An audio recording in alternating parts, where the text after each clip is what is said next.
Assalamualaikum warahmatullahi wabarakatuh. Perkenalkan, nama saya Intan Margirahayu, absen 17. Di sini saya akan menjelaskan mengenai manajemen kelembagaan pada UMKM Wedangku. Selamat menyaksikan. Profil UMKM Wedangku memiliki produk minuman kesehatan yang berdiri pada tahun 2020 dengan nomor telepon sebagai berikut dan beralamat di Desa Timbang, RT 19 RW 6, Kecamatan Kejobong, Kabupaten Purbalingga, Jawa Tengah. Deskripsi produk. UMKM Wedangku memiliki dua jenis produk, yaitu minuman kesehatan instan yang berbentuk serbuk siap seduh yang memiliki 3 varian, yaitu ada jahe instan, kunyit instan, dan temulawak instan. Jenis yang kedua yaitu minuman kesehatan siap konsumsi, berbentuk cair yang dikemas di dalam botol dengan tampilan modern dengan rasa yang enak. Minuman ini memiliki 2 varian, yaitu ginger latte dan kurkuma latte. Deskripsi kegiatan usaha. UMKM Wedangku ini akan mengolah empon-empon yang berasal dari mitra tani menjadi produk minuman kesehatan instan dan minuman kesehatan cair. Namun, untuk minuman kesehatan cair baru akan diproduksi setelah usaha ini stabil sebagai bentuk inovasi dari produk. Lalu produk dari UMKM Wedangku ini akan dipasarkan secara offline melalui outlet, sementara outlet yang digunakan berupa tempat produksi, lalu reseller, dan dititipkan di toko-toko terdekat. Sedangkan penjualan online menggunakan marketplace yaitu Shopee dan media sosial yaitu Instagram dan WhatsApp. Nah, berikut ini merupakan real kegiatan pemasaran dari UMKM Wedangku. Pemasaran produk ini dilakukan di beberapa toko pada tahun 2020 ketika usahanya mulai dirintis. Namun untuk saat ini tahun 2021 hanya ada 1 pedagang di pasar tradisional yang memasarkan produk Wedangku. Strategi pemasaran online yang dilakukan di marketplace dan juga di media sosial saat ini juga masih belum efektif. Saat ini konsumen dari UMKM Wedangku masih terbatas saudara dan tetangga. Oleh karena itu, nantinya akan dilakukan perbaikan dalam strategi pemasaran agar lebih baik lagi, baik pemasaran online maupun pemasaran offline. Berikutnya yaitu visi dan misi dari UMKM Wedangku. Visinya menjadi perusahaan pengolahan biofarmaka yang inovatif, berdaya saing, dan bermanfaat bagi masyarakat. Misinya yang pertama, menghasilkan produk yang inovatif, bermutu, dan bermanfaat bagi masyarakat, memiliki SDM yang unggul, serta bersinergi dengan petani dan generasi muda. Tujuannya, untuk mendapatkan keuntungan dari kegiatan usaha, dan yang kedua, membantu meningkatkan ekonomi sekitar khususnya petani. Berikutnya yaitu proses UMKM. Yang pertama, membuat manajemen usaha mulai dari merekrut karyawan sesuai dengan job spesifikasi dan job deskripsi yang telah ditetapkan. Lalu jeli melihat peluang yang ada di sini yaitu adanya tren back to nature dan pandemi COVID-19. Lalu minat masyarakat yang semakin tinggi pada herbal serta wilayah yang dekat dengan penyedia bahan baku. Lalu berikutnya yaitu unggulkan keunikan produk. Minuman kesehatan instan yaitu ada jahe instan, kunyit instan, dan temulawak instan. Cukup praktis, tinggal seduh dengan kemasan yang menarik. Lalu untuk minuman kesehatan cair yaitu ada kurkuma latte dan ginger latte. Unik karena merupakan perpaduan dari tradisional dan modern, sehingga sangat cocok untuk anak muda. Berikutnya yaitu mengurus administrasi dari UMKM Wedangku. Dalam mengurus administrasi UMKM, yang pertama pada pendaftaran online. Jadi pendaftaran online ini menggunakan website OSS untuk mendapatkan UMK atau izin usaha mikro kecil, NIP, izin gangguan berupa SPPL. Berikut ini adalah tahap-tahap dalam pendaftaran. Berikutnya yaitu perizinan PIRT. dilakukan dengan cara datang langsung kepada dinas kesehatan terdekat, lalu mengisi formulir. Setelah itu nanti pihak UMKM akan diikutsertakan dalam pelatihan yang diadakan oleh dinas kesehatan. Selanjutnya, dinas kesehatan akan meninjau lokasi dan kegiatan dari UMKM. Berikutnya yaitu perencanaan untuk bentuk organisasi berbentuk lain dengan struktur organisasi yang dapat terlihat di PPT. Jadi untuk pemilik UMKM akan membawahi secara langsung bagian keuangan, bagian pemasaran, bagian produksi, serta kepala bagian produksi, sedangkan kepala produksi hanya membawahi bagian produksi. Berikutnya yaitu model perencanaan strategi berbasis penyelarasan visi, misi, dan sasaran organisasi. Untuk visi dan misi dari perusahaan sudah dijelaskan sebelumnya. Lalu selanjutnya untuk analisis situasi, di sini ada kekuatan. Kekuatannya itu produk inovatif, produk menjangkau semua kalangan tua dan muda, memiliki SDM yang berkualitas, bahan baku berkualitas, serta variasi strategi pemasaran yang digunakan. Untuk kelemahannya, modal dalam pengembangan usaha masih terbatas, masa kadaluarsa produk belum teridentifikasi, jangkauan pasar masih terbatas, sarana prasarana produksi terbatas, lokasi produksi jauh dari perkotaan, serta produk belum terkenal di masyarakat.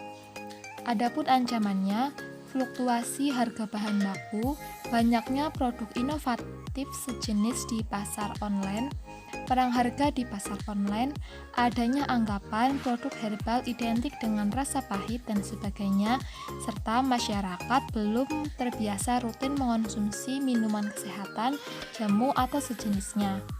Untuk peluang, yang pertama, rendahnya persaingan di wilayah setempat, naiknya pamor herbal saat ini, semakin tingginya minat masyarakat terhadap produk herbal, dekat dengan penyedia bahan baku, serta pemasaran online saat ini sedang digandrungi atau sedang disukai oleh masyarakat.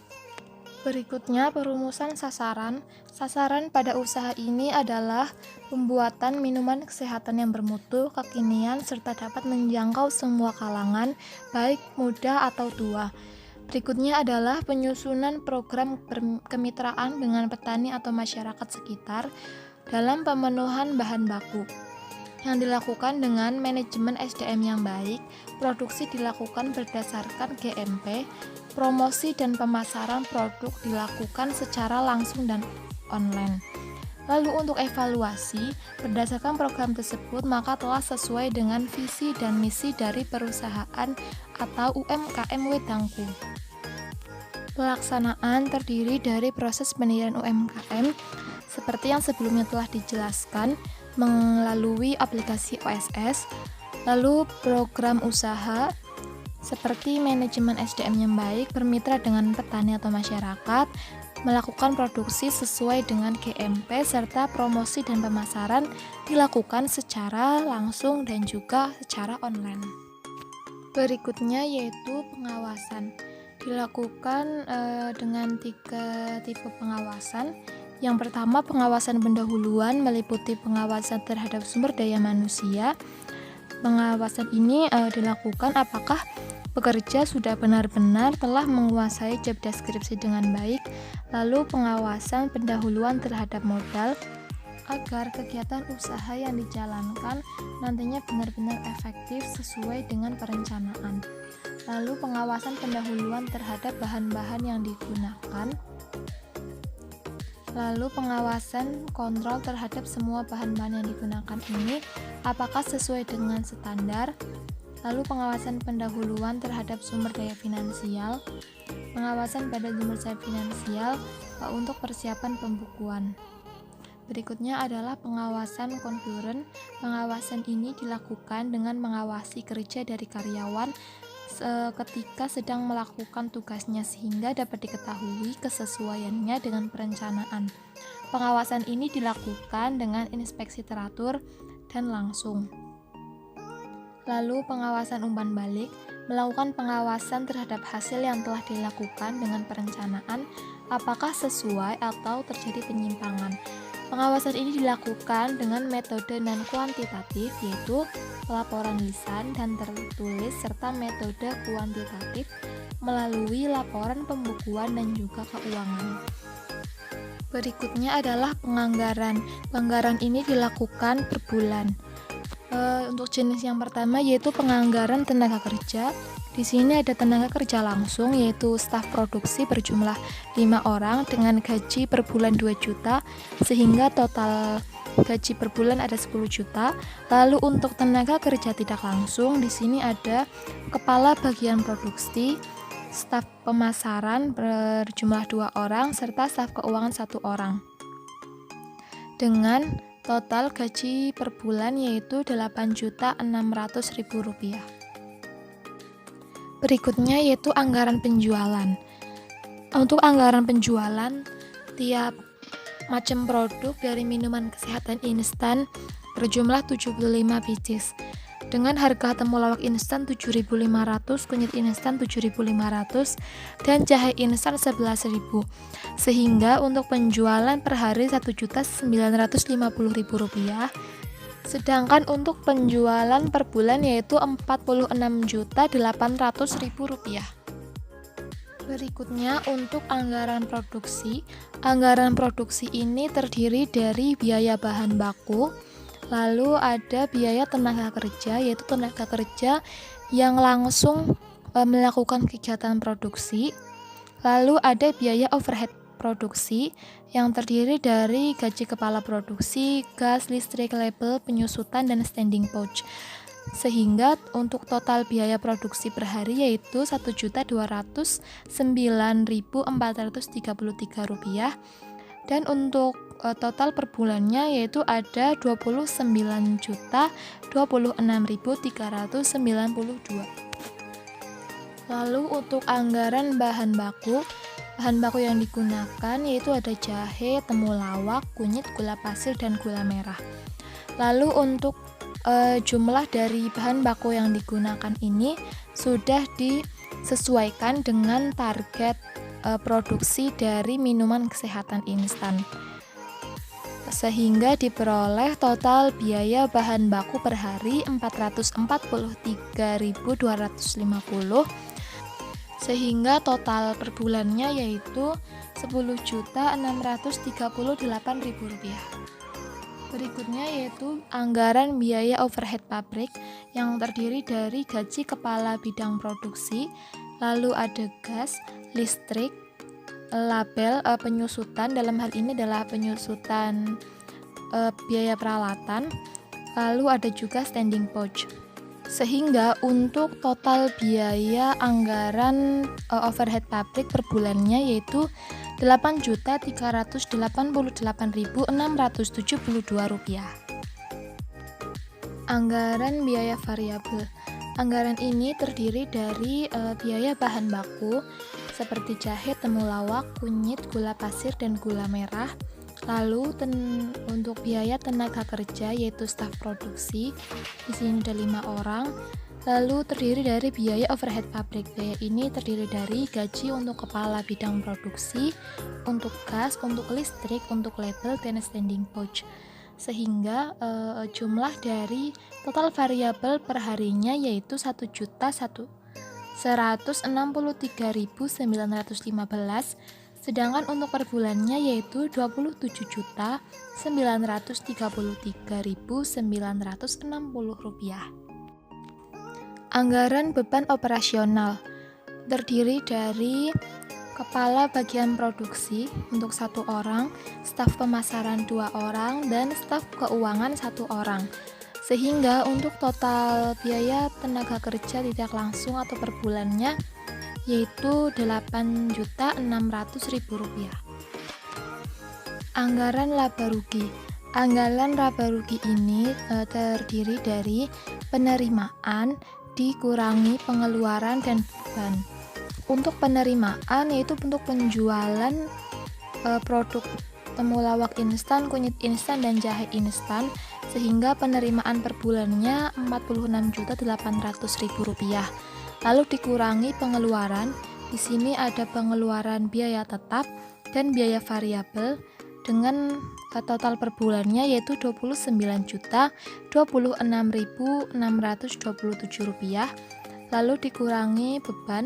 Beban ini terdiri dari beban administrasi yaitu staf keuangan, serta untuk beban penjualan yaitu staf pemasaran, sehingga total beban untuk per bulannya yaitu Rp6.027.984, dan untuk pendapatan bersih sebelum pajaknya yaitu Rp11.565.384. Berikutnya yaitu lingkungan organisasi yang terdiri dari lingkungan internal dan juga lingkungan eksternal. Untuk lingkungan internal, pegawainya berjumlah 9 orang yang dipilih melalui metode perekrutan terbuka sesuai dengan job deskripsi dan job spesifikasi. Lalu untuk material dan bahan baku utama yaitu temulawak, kunyit, dan jahe, sedangkan untuk bahan baku pendamping yaitu gula pasir, gula merah, serai, atau kayu manis. Lalu material dan bahan baku yang digunakan ini berasal dari mitra dari UMKM Wedangku, serta pihak UMKM Wedangku sendiri memanfaatkan lahan pekarangan untuk membantu pemenuhan kebutuhan bahan baku. Berikutnya yaitu modal. Modal ini terdiri dari tabungan mandiri pemilik UMKM serta melakukan pinjaman kepada lembaga keuangan. Berikutnya, peralatan dan perlengkapan produksi. Perlengkapan dan peralatan yang digunakan masih cukup manual hingga semi otomatis seperti kompor gas, wajan, saringan, pisau, solet kayu, pemarut listrik minis, dan timbangan digital. Berikutnya yaitu metode dan kegiatan. Kegiatan produksi di UMKM Wedangku dilakukan secara manual dengan tetap sesuai dengan GHP dan GMP. Kegiatan produksi ini meliputi produksi kunyit instan, temulawak instan, dan jahe instan. Setelah usaha berjalan dengan baik, maka baru akan memproduksi kurkuma latte dan ginger latte. Berikutnya, kapabilitas bisnis. Kapabilitas UMKM Wedangku yaitu dapat memproduksi 225 pieces per hari minuman kesehatan instan. Atau dengan kata lain, setiap masing-masing varian yaitu 75 pieces dengan setiap pieces berisikan 70 gram. Berikutnya untuk lingkungan eksternal. Lingkungan eksternal ini terdiri dari mikro dan makro. Untuk mikro yaitu ada kompetitor. Kompetitor di sini untuk di wilayah setempat itu Purbalingga terdapat jamu gendong dan juga jamu instan. Lalu untuk di pasar online di sana lebih beragam lagi sehingga persaingannya cukup ketat karena banyak juga produk inovatif seperti jamu goyang dan produk lainnya. Berikutnya konsumen. Konsumen ini terdiri dari dua yaitu generasi yang tua. Generasi ini ditargetkan untuk minuman kesehatan instan karena rasanya yang masih original namun tetap praktis. Sedangkan untuk generasi muda yaitu untuk minuman kesehatan cair yaitu kurkuma latte dan ginger latte karena kedua produk ini merupakan perpaduan dari tradisional dan modern sehingga cocok untuk generasi muda. Selanjutnya yaitu lembaga keuangan. Lembaga keuangan yang di sini yaitu bank. Lalu untuk supplier terdiri dari mitra tani untuk menyuplai empon-empon, sedangkan untuk toko besar di sini menyuplai bahan baku pendamping seperti plastik, label, standing pouch, dan lain-lain. Berikutnya yaitu lingkungan eksternal makro. Yang pertama, kondisi ekonomi yang mempengaruhi ketika adanya inflasi atau kenaikan harga akan mempersulit UKM dalam melakukan kegiatan usaha. Lalu kondisi politik dan hukum meliputi kebijakan izin produk seperti PIRT, lalu kebijakan BBM, harga bahan pokok, dan tarif listrik yang nantinya akan mempengaruhi kegiatan usaha. Lalu ada kondisi sosial budaya yang saat ini sedang berjalan yaitu tren back to nature dan pandemi yang mengakibatkan masyarakat mulai banyak mengonsumsi minuman kesehatan seperti jamu. Berikutnya yaitu kondisi demografi. Di sini menggunakan umur Untuk umur 30 tahun ke atas atau generasi tua, mereka biasanya lebih mengedepankan manfaat dibandingkan rasa, sehingga merupakan target dari minuman kesehatan instan. Sedangkan untuk umur di bawah 30 tahun, yaitu generasi muda, biasanya mereka lebih menyukai minuman kesehatan yang unik, enak, dan praktis, namun juga bermanfaat, sehingga target ini merupakan minuman kesehatan cair. Selanjutnya untuk teknologi, media sosial dan marketplace merupakan teknologi yang berperan dalam promosi dan juga media pemasaran UMKM Wedangku. Selanjutnya itu globalisasi. Dengan adanya globalisasi maka membuat semakin ketat atau semakin banyaknya pesaing UMKM Wedangku, baik dari perusahaan besar maupun dari perusahaan kecil. Berikutnya, kepemimpinan organisasi dan pengambilan keputusan. Untuk kepemimpinan organisasi dijalankan dengan gaya kepemimpinan transformasional. Dalam gaya kepemimpinan ini mengaktualisasikan visi dalam realita melalui agenda sebagai berikut. Yang pertama yaitu struktur. Pemimpin dalam UKM menjelaskan visi dan misi dari perusahaan agar dapat tercapai visi tersebut kepada karyawan. Lalu seleksi pembudayaan dan pelatihan, yaitu menyeleksi karyawan untuk melakukan pekerjaan yang sesuai dengan visi UMKM, lalu membudidayakan kepada karyawan serta melakukan pelatihan. Selanjutnya yaitu pemotivasian. Pemotivasian di karyawan dilakukan dalam beberapa hal, yaitu dengan metode role model, yaitu pemimpin mencerminkan sisi sebagai seorang yang inovatif, berdaya saing, dan bermanfaat bagi masyarakat sesuai dengan visi dan misi perusahaan. Lalu dilakukan dengan pendelegasian, reward and punishment, lalu pengelolaan informasi, yaitu pemimpin selalu terbuka terhadap pendapat yang disampaikan oleh karyawan. Lalu pembangunan tim. Pembangunan tim ini dibangun agar tim dapat kompeten, kreatif, dan didasarkan pada kekeluargaan. Lalu peningkatan perubahan dan inovasi. Pemimpin membiasakan para karyawan akan adanya perubahan dalam UMKM, baik perubahan manajemen, inovasi produk, dan lain-lain. Lalu untuk pengambilan keputusan dilakukan dalam beberapa tahapan, yaitu identifikasi masalah. Identifikasi ini untuk menentukan sebab akibat dari suatu keputusan. Lalu pengembangan masalah. Dalam tahap ini didesain apa saja alternatif solusi yang dapat menyelesaikan masalah. Lalu seleksi. Alternatif solusi tersebut kemudian diseleksi dan dipilih mana yang terbaik untuk selanjutnya dilaksanakan. Lalu pada tahap pelaksanaan, alternatif yang dipilih kemudian dilaksanakan sesuai dengan rencana. Berikutnya evaluasi. Pada tahap ini dilaksanakan dengan memantau kegiatan untuk mengetahui apakah sesuai dengan harapan dan rencana atau tidak. Berikutnya yaitu perilaku organisasi. Akan dilakukan analisis perilaku organisasi kepada tingkat individu, tingkat kelompok, dan tingkat organisasi. Untuk tingkat individu atau tiap karyawan, nanti dalam kegiatan sehari-hari melakukan tugas, maka karyawan akan dipantau perilakunya, bagaimana ia bersikap, kemampuan dalam bekerja, motivasi, dan cara berinteraksi dalam berbagai situasi di lapangan atau tempat kerja. Pemantauan ini dilakukan saat inspeksi maupun briefing. Lalu untuk tingkat kelompok dapat dilihat pada tiap kelompok karyawan, misalnya pada bagian produksi dan kelompok-kelompok lainnya mengenai komunikasi dalam kelompok, kerjasama tim, konflik, dan lain-lainnya. Lalu untuk tingkat organisasi dapat ditinjau dari budaya organisasi yang terbentuk, serta sistem atau kebijakan organisasi bagaimana. Hal-hal tersebut dapat mempengaruhi perilaku organisasi. Hal itu dapat terlihat dari output karyawan mengenai produktivitas karyawan, absensi, dan kepuasan karyawan. Berikutnya untuk model perilaku organisasi yang berusaha dibangun dalam UMKM Wedangku adalah kolegial, di mana para karyawan berorientasi ke arah perilaku yang bertanggung jawab dan disiplin diri. Sedangkan untuk manajemen pendekatan, itu pendekatan mutu terpadu. Dalam pendekatan ini didasarkan bahwa setiap individu atau kelompok memiliki tolak ukur dan komitmen mutu yang berbeda-beda. Berikutnya yaitu manajemen kinerja.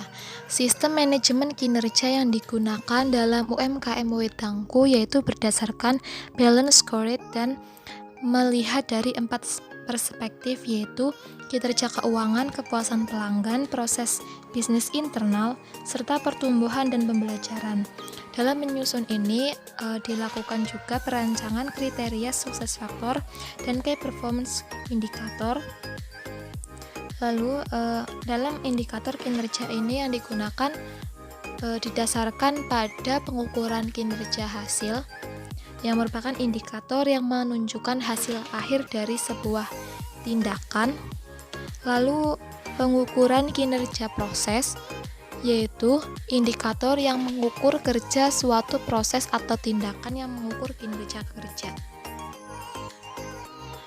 Adapun langkah-langkah dalam melakukan sistem manajemennya yaitu UMKM Wedangku menetapkan rencana strategis program kerja dan target yang ingin dicapai dalam waktu tertentu. Lalu UMKM Wedangku menerapkan indikator kinerja yang relevan dan target yang ingin dicapai. Selanjutnya, dalam proses eksekusi dilakukan pengukuran seberapa jauh target telah tercapai. Berikutnya, setelah berkala 3 bulan sekali dilakukan evaluasi kinerja perusahaan sebagai dasar tindakan perbaikan dan peningkatan. Lalu hasil pencapaian perusahaan dijadikan referensi pembagian penghargaan dan juga konsekuensi kepada para karyawan. Berikut ini adalah KPI UMKM Wedangku.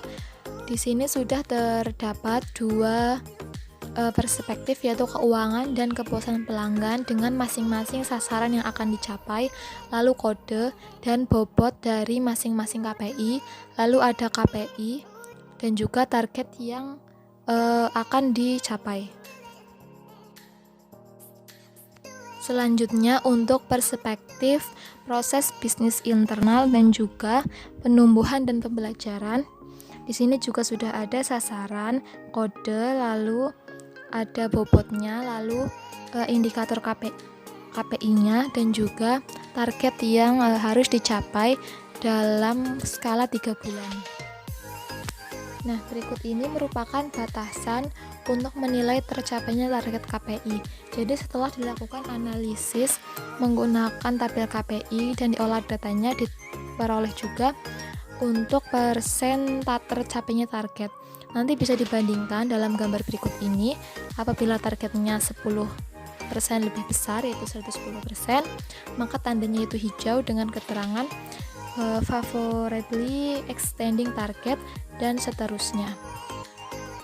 Sehingga dapat diketahui bagaimana tercapainya target di UMKM Wedangku. Cukup sekian yang dapat saya sampaikan, kurang lebihnya mohon maaf.